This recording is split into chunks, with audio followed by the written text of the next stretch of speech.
Started with the smell. Hospitals always smell like antiseptic. But this was different. Metallic, sweet. Like something burning far away. My name is Evelyn Brooks, night nurse at St. Augustine Memorial downtown Chicago. I've worked here 12 years. I thought I'd seen everything. Code blues, deaths, resuscitations that turned into funerals. But 3 nights ago, something new arrived. They called him Patient Zero. It was past midnight when the ambulance pulled up. No siren, no rush. 2 EMTs stepped out, pale, silent. On the gurney, a man, motionless, wrapped head to toe in a gray sheet. No chart, no ID, where's his paperwork? I asked. One of the EMTs looked at me, eyes unfocused. He's from downstairs. Downstairs where? He didn't answer. They just left the stretcher in the hall and walked away. When I turned back, the gurney was empty. I thought maybe someone from ICU took him. But all the elevators were still on standby. Security cameras showed static. No one had gone in or out. An hour later, I heard a monitor beeping from the isolation wing. Ward B7, closed since last winter. I shouldn't have gone in alone, but I did. The hallway lights flickered as I walked. The air was thick, like breathing through gauze. The beeping grew louder, steady, rhythmic. Room 307, the door was open just a crack. Inside, under dim light, someone lay in the bed. Same gray sheet. I reached for the pulse. Warm. Alive. His hand twitched. Just once. When I pulled back, my glove was smeared with something dark. Not blood and more like ash. Then I noticed his wristband. White plastic, blank except for one word. Readmit. I went back to the nurse's station to check the system. No patient under that name. No transfer logged. When I typed readmit into the search bar, the screen froze, then showed a list of names. Hundreds. All marked discharged, deceased. Dates going back decades. And one new entry blinking red. Evelyn Brooks. Pending admission. The computer shut itself off. I tried calling security. The phone line hissed, then clicked. A voice answered. Mine. Ward B7 is restricted. Do not leave your post. My stomach turned. Every light in the hallway went out at once. In the dark, the elevator bell chimed. Ding. Doors opened by themselves. Inside, an empty gurney. A gray sheet folded neatly on top. I ran for the stairs. But every floor looked the same. The same signs, the same flickering light. It felt like I was going in circles. Ward B7 again. Same hallway. Same faint beeping. This time, when I opened room 307, the bed was empty. But the heart monitor still pulsed. Beep, beep, beep. Then the line on the screen shifted. Forming words. We need staff. The intercom crackled. Voices layered over each other. Dozens. Maybe hundreds, all whispering. Evelyn Brooks, please return to duty. Admit the patient. Ward B7 requires nursing staff. Then silence. I turned, and there he was. The man from the gurney, standing in the doorway. Eyes open but empty, black like film burned through. He raised his hand slowly, not threatening, more like reaching out. And behind him I saw movement. Other shapes, other patients, all wrapped in gray. They filled the hall. Standing, waiting. I backed into the room, heart pounding. The only light came from the monitor. It showed 2 heartbeats now, mine and his. In sync, the beeping grew faster. My vision blurred. The room felt smaller, heavier. He stepped closer. His voice was a whisper that didn't use air. You stayed. That's enough. Then everything went white. I woke up in a hospital bed. Same room. Daylight streaming through broken blinds. Empty monitors. Dust. The building looked abandoned. The calendar on the wall said April 18th, 2031, 6 years ahead. On the counter beside me, a file. Label, Evelyn Brooks. Readmission complete. Inside, my photo. Date of death, April 18th, 2025. Time, 2:47 a.m. The heart monitor beside me turned on by itself. Beep, beep, beep. Then another tone joined it. Slower, deeper. 2 rhythms, merging into one. When I looked up, I wasn't alone. In the reflection of the glass cabinet, dozens of figures in gray stood around my bed, motionless, waiting. The intercom whispered one last time. Welcome back, Nurse Brooks. Ward B7 is now fully staffed. I remember the sound first, not the silence. The sound hiding inside it. A low hum, like old electricity crawling through wires that no longer exist. They shut down Riverside Hospital 5 years ago. Infection outbreak. Lawsuits. We were told never to come back. But some nights, when I can't sleep, I still hear the monitors beeping in my dreams. And last week I got a letter. No return address. Just one line. Come back. Ward 9 isn't empty. I told myself it was a prank. Still, I drove there after my shift. The hospital sat behind a rusted gate, half swallowed by trees. The sky was gray, heavy with snow. Every step on the gravel sounded too loud. Inside, the air was colder. Walls peeled like dry skin. My old reception desk still stood there, covered in dust and scattered charts. The smell hit me. Disinfectant and mold. The smell of a place that remembers pain. My flashlight cut through the dark. Signs on the wall, surgery, Ward 9. I hesitated at the junction. Ward 9 had been isolation, the last place I worked before everything collapsed. They said the virus came from there, but that wasn't true. What happened in Ward 9 started long before the outbreak. The door was sealed once, but now it hung crooked. I pushed it open. Inside, the temperature dropped instantly. Beds lined the walls, sheets stiff with dust. And in the corner, the faint green glow of a monitor. Impossible. Power was cut years ago. Yet the screen pulsed, showing a single heartbeat line. Beep. Beep. I stepped closer. The line flattened. Beep. Silence.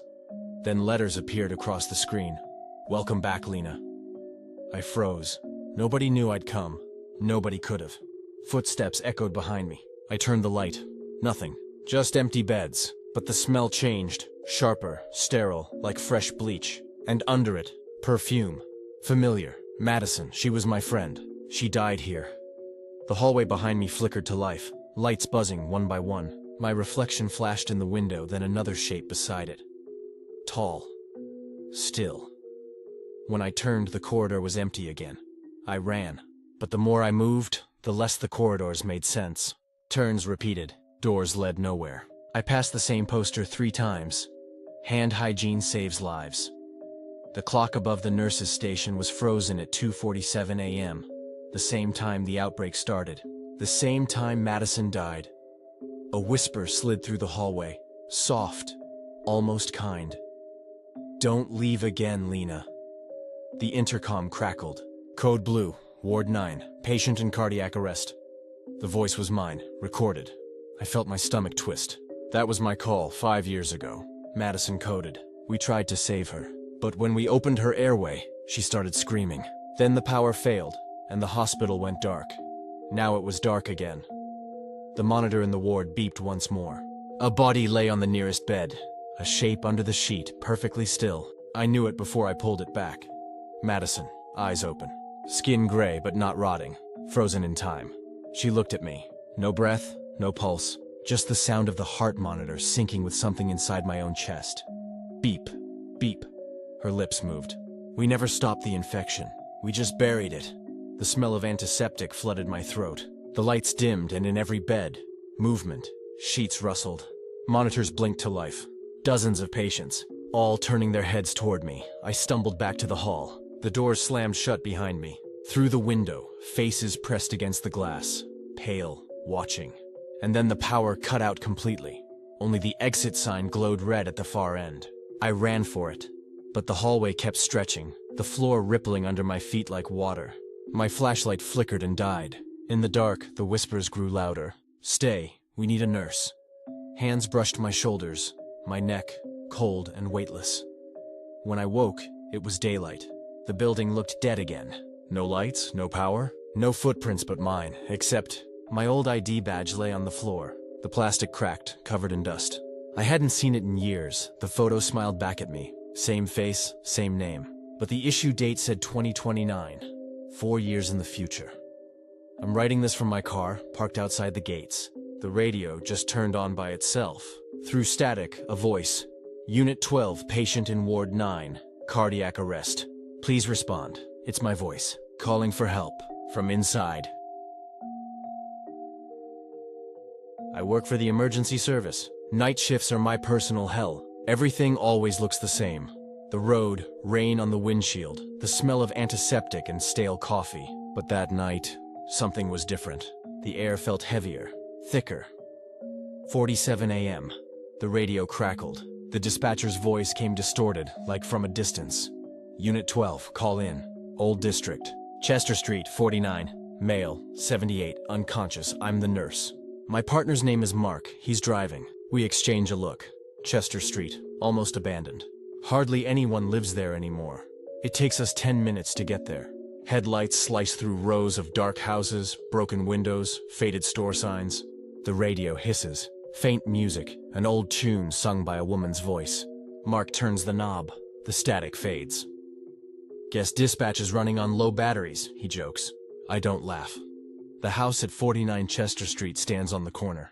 2 stories, shutters drawn, one porch light burning dimly. The front door's slightly open. I climb the steps. The gate creaks in the wind.